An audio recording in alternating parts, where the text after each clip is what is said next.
कि 10 प्रशांत किशोर आ जाए। आप कह रहे हैं भैया बताइए आप कैसे भ्रष्टाचार रोकिएगा? बिल्कुल नहीं रुकेगा। कैसे रुकेगा भ्रष्टाचार? आप बताइए। जब लोग ही पैसा लेकर वोट देंगे तो भ्रष्टाचार रुकेगा कैसे?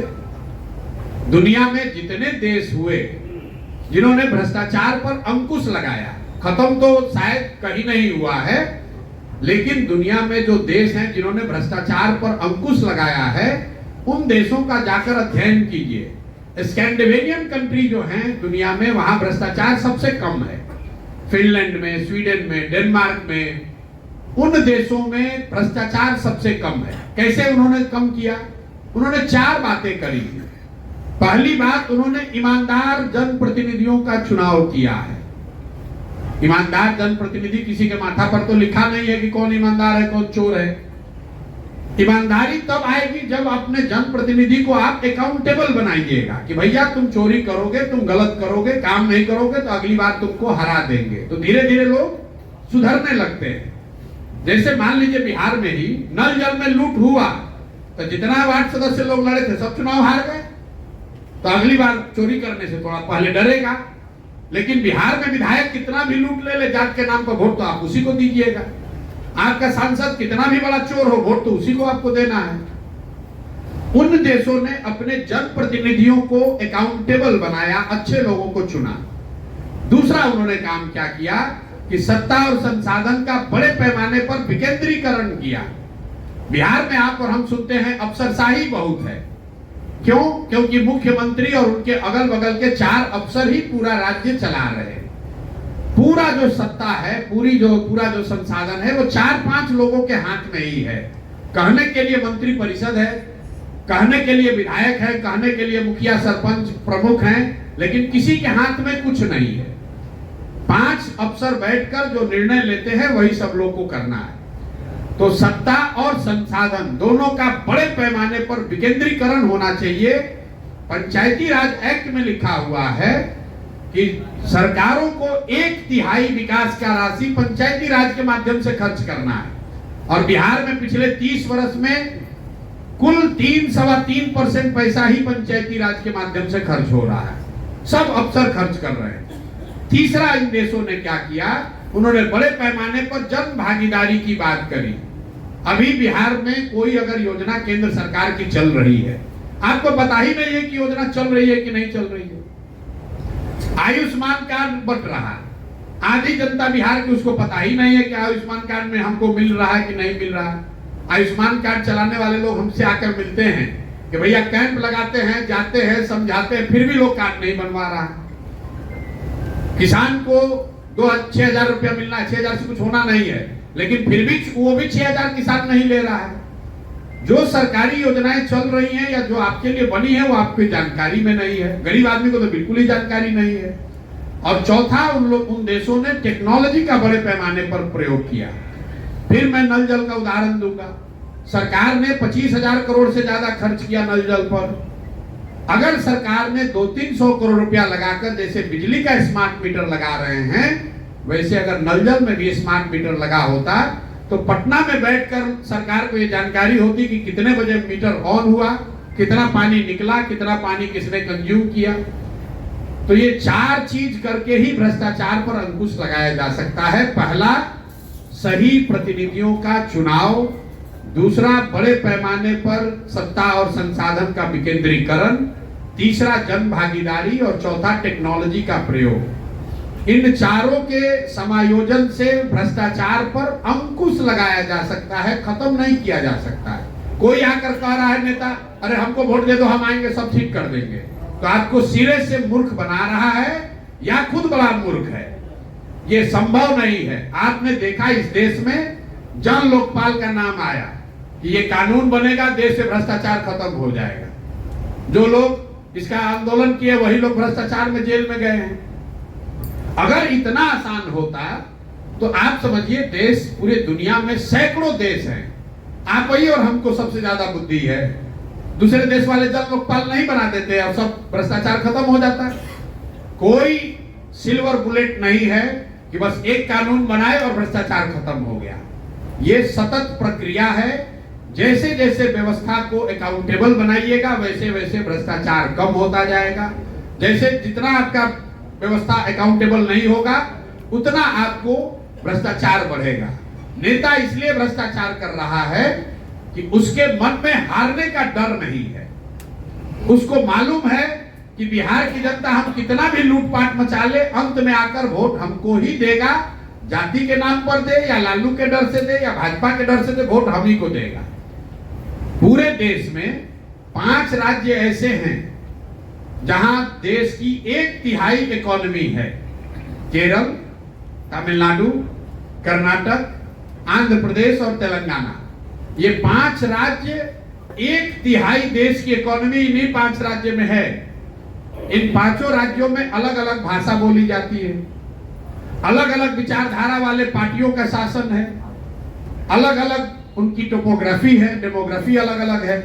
बावजूद इसके एक चीज कॉमन है 5 राज्य में।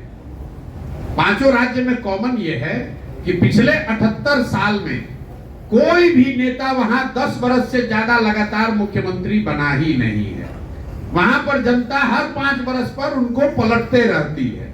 तो नेता सब डर के मारे काम करता है कि काम नहीं करेंगे जनता हटा देगी। तो केरल में, कर्नाटक में, तमिलनाडु में तरक्की हो रहा है, फिर भी जनता वहां पलट रही है।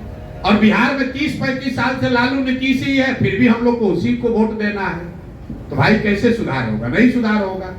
अगर सुधार चाहिए तो नेताओं को के मन में आपको वोटर क्या डर बैठाना पड़ेगा कि भाई काम नहीं करोगे तो तुम्हारे खिलाफ वोट करेंगे। अब एक अंतिम बात, कुछ लोग कहता है भाई जनसुराज पर क्यों भरोसा करें, जनसुराज पर क्यों भरोसा करें। जैसे पहले का लोग आकर बढ़िया बोला, गलत काम किया तो जनसुराज भी ये काम कर सकता है। बिल्कुल ठीक बात है, बिल्कुल जनसुराज पर भी भरोसा मत कीजिए, क्योंकि चुनाव से पहले तो सब आदमी अच्छे बोलता है। फिर आपको क्यों जनसुराज को चुनना चाहिए? हम आपको बता रहे हैं क्यों चुनना चाहिए। मान लीजिए कि आपको कोई बीमारी है और आप हर डॉक्टर से यहाँ लखीसराय, बेगूसराय, पटना सब दिखाकर थक गए। डॉक्टरों ने कह दिया आपकी बीमारी लाइलाज है, इसका कोई दवा नहीं है, भैया आप दवा अब खान पान में संयम रखिए, जीवन जैसे चल रहा है चलाइए, अब ये रोग ठीक नहीं होगा। आप उदास होकर घर बैठ जाइएगा। एक दिन डॉक्टर साहब फिर फोन करेंगे आपको कि भाई जरा आइए, एक नई दवा आई है, पूरा प्रमाणित तो नहीं है लेकिन 20% संभावना है कि शायद ये दवा आपके रोग को ठीक कर दे। आप भागते हुए डॉक्टर के पास जाइएगा, चलिए साहब 20% चांस है, हमको ट्राई करके देखिए। कीजिएगा कि नहीं कीजिएगा? तो भैया जो पहले के दल हैं यहाँ, जो राजद है, जदयू है, कांग्रेस है, भाजपा है, ये वो एक्सपायर दवा है जिसको आपने खाया, पिया, टेस्ट कर लिया, देख लिया, जान गए कि इससे सुधार नहीं होने वाला है। जनसुराज नई दवा है जो शायद काम कर जाए, शायद काम न भी करे, इसलिए इसको ट्राई कीजिए। अगर ट्राई कीजिएगा नहीं काम करेगा 5 वर्ष के बाद, फिर अपना वही एक्सपायरी दवा पर चले जाइएगा। लेकिन कम से कम ट्राई तो करो भाई। अगर ट्राई नहीं करोगे तो आपको पता कैसे चलेगा। आपने बात कहा गठबंधन की, तो भाई मेरे हमने 25 बार कह दिया, न पहले गठबंधन न बाद में गठबंधन। 2025 में भी नहीं, 2029 में भी नहीं। आप 25 के चक्कर में पड़े कि गठबंधन की सरकार है, इसी का दौर है। अरे भाई, राजनीति सिर्फ एमएलए एमपी बनने का व्यापार नहीं है। एमएलए एमपी बनकर, हमको मंत्री बनकर बालू शराब का ठेका नहीं लेना है। जितना पैसा एमएलए मंत्री जीवन भर में कमाएगा उतना पैसा भगवान के दया से हम लोग साल भर में कमाते हैं। हमको पैसे के लिए यहाँ राजनीति करने और एमएलए एमपी बनने की जरूरत नहीं है। बिहार के लड़के हैं, इसी मिट्टी में जन्म हुआ है, यहीं से पले बढ़े हैं, जीवन में कुछ हासिल कर लिए हैं, तो एक ये भावना है कि इस मिट्टी का कर्ज अदा करें और हो सके तो सुधार के लिए प्रयास करें। एमएलए एमपी बनने से क्या होगा? और राजनीति का मतलब सिर्फ चुनाव नहीं है। इस देश के सबसे बड़े नेता, जितने भी आप बड़े नेताओं को जानते हैं, आजादी से पहले जिन लोगों ने इस देश की नींव रखी है, उनमें ज्यादातर नेता तो कभी चुनाव लड़े ही नहीं। गांधी जी तो एमपी एमएलए बने नहीं, तो क्या उन्होंने राजनीति नहीं की? राजनीति सिर्फ चुनाव लड़ना नहीं है, राजनीति समाज की आवाज बनना भी है। राजनीति समाज के विषयों को उठाना भी है। हम एमएलए एमपी नहीं हैं, फिर भी इस राज्य में हमारी ताकत, राजनीतिक ताकत है कि नहीं है। हम जा रहे हैं, 1000 आदमी खड़ा होता है, हम जाते हैं सुबह शाम तक, पत्रकार हमसे बात करने के लिए लाइन लगा खड़े हैं, जितना एमएलए एमपी से ना समझे। तो हम लोग राजनीति इसलिए नहीं कर रहे हैं कि हमको एमएलए बनकर जल्दी से सरकार बनाना है, कोई घबराहट नहीं है। आपको बिल्कुल एक चीज बता दें, जब तक मैं इस व्यवस्था से जुड़ा हूं, इसके ईमानदारी और इसके शुद्धता में कोई कमी नहीं आएगी, चाहे जीते या हारे। उसमें कोई सवाल ही नहीं है चेंज होने का। और हमारे कहने पर मत जाइए। हम लोग हिंदी में कहते हैं कि कथनी पर नहीं, करनी को देखिए। कथनी पर मत जाइए, बोलने को तो सब अच्छा ही बोल रहा है, जो हम कर रहे हैं उसको देखिए। हम 2.5 बरस 3 बरस से यहाँ पैदल चल रहे हैं। लोग क्या कहा है, अरे भाई कितना दिन चलेंगे, थक जाएंगे। कोई कह रहे इतना बिजनेसमैन आदमी है, भाग जाएंगे। अरे भाई 3 बरस से अपना घर परिवार छोड़कर गांव गांव जाड़ा गर्मी बरसात पैदल चले कि नहीं चले? दल 1 करोड़ लोगों को मिलाकर बनाया कि नहीं बनाया? फिर चुनाव आएगा, उसमें देखिएगा अभी 243 लड़ेंगे कि नहीं लड़ेंगे। सत्य की एक अपनी ताकत है, वो समय के साथ धीरे धीरे अपने आप लोगों को दिखेगा कि कौन सही बोल रहा है, कौन झूठ बोल रहा है। इसलिए कोई घबराने की बात नहीं, हमको कोई घबराहट ही नहीं है। दूसरे क्यों घबराए हुए भैया, कौन गठबंधन कीजिएगा? अरे भाई हमको 10 वर्ष लगेगा, हमको कोई घबराहट नहीं है, कोई घबराहट नहीं है। हम लोग रास्ते में चलते हैं, कोई आदमी आकर कहता है भैया बहुत अच्छा काम कर रहे हैं। आज भी लड़के कह रहे हैं भैया एकदम हिम्मत नहीं हारना है, लगे रहना है, आज नहीं तो कल भविष्य तो आप ही का है, जनसुराज का ही है। हम अपने मन में हंसते हैं। देखिए आकर भले मन से आदमी कहता है कि भैया लगे रहिएगा, समय लगेगा लेकिन होगा जरूर। कितना बड़ा मूर्ख है, वो कह रहा है कि 30 वर्ष से हमारा जीवन नरक है, 5 वर्ष और रहेगा, 10 वर्ष के बाद सुधरेगा। अरे भाई आपको तो कहना चाहिए भैया कल बदलाव होना चाहिए। वो आके कह रहा है कि होगा जरूर लेकिन 10 वर्ष में होगा। मतलब हम लोग 30 वर्ष से कुचाकर अभी मन नहीं भरा है, 10 वर्ष और कुचाएंगे तब जगेंगे। अरे भाई प्रशांत किशोर का जीवन तो बढ़िया चल रहा है। हमारा लड़का तो आज भी देश के सबसे अच्छा स्कूल में पढ़ रहा है। आपकी जिंदगी परेशान, आप जिंदगी से परेशान हैं, आप यहाँ के भ्रष्टाचार से परेशान हैं, आप शिक्षा व्यवस्था बदलना चाहते हैं, तो आप 10 वर्ष और क्यों बर्बादी में रहना चाहते हो भाई? कोई दूसरा आदमी कहता है कि अच्छा इनको 5 वर्ष देख लो, तब आपको कहना चाहिए भाई यहाँ 35 वर्ष से कुचाते कुचाते मन भर गया है, अब कम से कम कोई एक विकल्प दिखाए, जल्दी पकड़ेंगे इसको कि 5 वर्ष और इंतजार करेंगे। लेकिन बिहार का आदमी है, धीरे धीरे ही सुधरेगा।